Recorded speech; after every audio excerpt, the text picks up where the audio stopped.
At this point, we head sharply north. Despite centuries of tension between them, from the outside, Canada and Quebec have a certain commonality in relation to the theme of this lecture.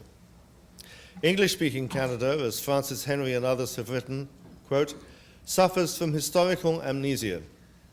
Its citizens and institutions function in a state of collective denial.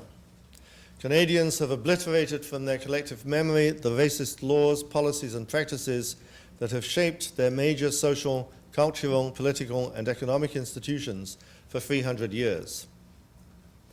Occupying the vacuum created by this amnesia is a very contrary public image, a celebration of Canada's role in the 19th century at the far end of the Underground Railroad as a promised land for escapees, and its role in the 20th century as a respected international voice for human rights. In Quebec, there is an intense consciousness among many that the Québécois have suffered their own full share of historical discrimination and denial of their national rights, and thus need no lessons on matters of race. It's with difficulty that we can endorse this deduction, given the evidence contained in two documentaries on the 1990s James Bay hydroelectric projects, Flooding Job's Garden, 1991, and Power, 1996, and a third documentary on the 1990 Oka crisis, Kanesatake, 1993. For those of you who've seen those documentaries, you'll know what I mean. For those who haven't, I recommend them. In all three, we see the hemispheric norm in full play. Avid denials of racist attitudes, cheek by jowl with their expression. The rival settler colonialisms, then, in their different ways, both have a series of axiomatic assumptions that undergird the denial that racism is to be found here. In Quebec, as is well known, Premier Trudeau's embrace of multiculturalism as Canadian policy was read as an attempt to decenter the national question. Christian Alan Bertelsen has recently explored the notion of interculturalism as expressed in Quebecois immigration policy documents. It's a notion clearly aimed at protecting the core of Quebecois identity from erosion. However, as Bertelsen points out, that identity is far from being simply a question of language, profound as language is in social relations. Immigrants are asked then not merely to adopt a language and a civic role, but what he terms the pre-political majority's perspective on the desired future relation of Quebec to federal Canada. An immigrant, therefore, is expected, quote, to place the self at the whim of an uncertain and shared future with the other that has a particular history of victimization and a perpetually uneasy relationship with its place in Canada.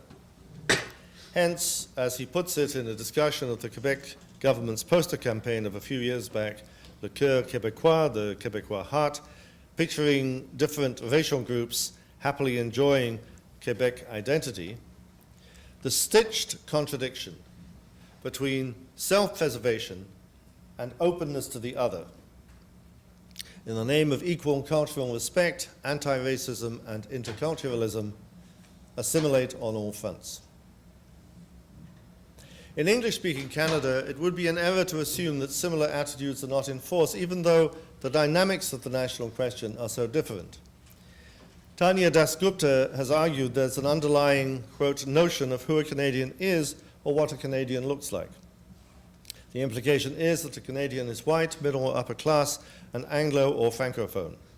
Anybody who deviates from this stereotype, someone who is a person of color, has a non-dominant accent, wears a different dress or headgear, coupled with a working class occupation, may be referred to as immigrant or non-Canadian, even though they may be holding Canadian citizenship. Yasmin Jawani of Concordia University has explored very interestingly and at much more complex levels than I have time to engage with here, how the refusal to acknowledge the continuing force of racism and widespread violence against women expressed itself in Canadian news media coverage of certain high-profile murders of teenage girls. Notably, the 1997 Rina Virk case in Victoria and the 2001 Eileen Otanyo Garcia case in Montreal. In the former case in particular, every possible explanation was trotted out in the courts and the media, girl-on-girl violence as a new social trend, except racism. Indeed, despite evidence to the contrary, the judge in the first trial entirely avoided the issue. The Vernon, BC massacre in 1996, she argues that media explanations were very heavily weighted in favor of cultural explanations and therefore privileged the non-Canadian and immigrant identities of those involved as explanatory factors in accounting for the horrific violence that ensued. The process of denial, she points out, quite often stretched to gender issues as well as race, which should not surprise us. And Giovanni's discussion is particularly strong in the ways in which she links these two dimensions.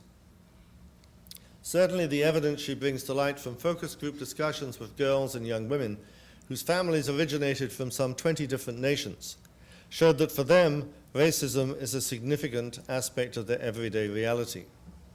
Yet their school curricula mostly refuse to address the systematic and everyday racism they experience, just as media are reluctant to engage with it head-on. This was not 100% the case in news media, as Giovanni points out, in her comments on some op-ed pieces and on the relation between her activist group and the group of journalists who are reporting some of these cases. And no doubt there are valiant and embattled teachers in the school system who are active in responding to these issues. But from a variety of studies, it is clear that the general run of headlines, editorials, and news narratives entrenches this pattern of avoidance. Well, this has been a hemispheric survey to conclude, in which I have sought to illustrate a very common pattern, not only of the continuing force of racism in our times, but also of the all too common refusal to acknowledge that fact. Clearly, that denial protects racism's continuing power seriously to distort people's lives. By offering this hemispheric overview, I've inevitably been foreclosed from venturing into great depth in any one case.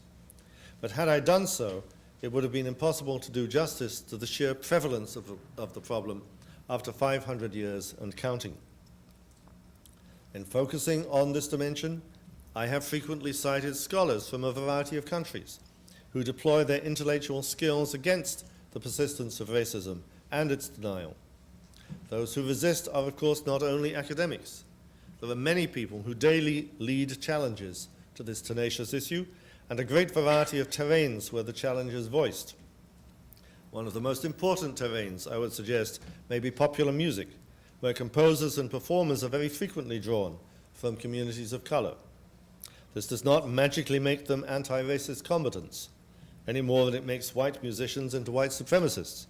But in hip-hop and rap music, as in other formats, the racial world order is quite frequently contested.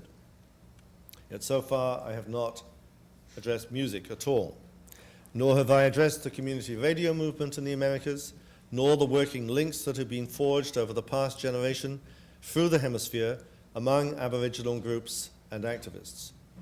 There are documentary filmmakers who sacrifice large chunks of their lives, and sometimes their health as well, to giving video voice to the racially excluded and marginalized. But the existence of these important efforts does not plainly solve the problem yet. By acknowledging their efforts, I do not intend to ease the rest of us off the hook. It's a comforting delusion to think that racism is withering by itself on the vine in a kind of benign version or benign form of a social muscular dystrophy, and that our energies, therefore, can be directed elsewhere. What was put in place over 500 years will not magically melt with multiculturalism. On the contrary, media denial of racism by silence or by disinterest will help to coagulate its poison. Thank you.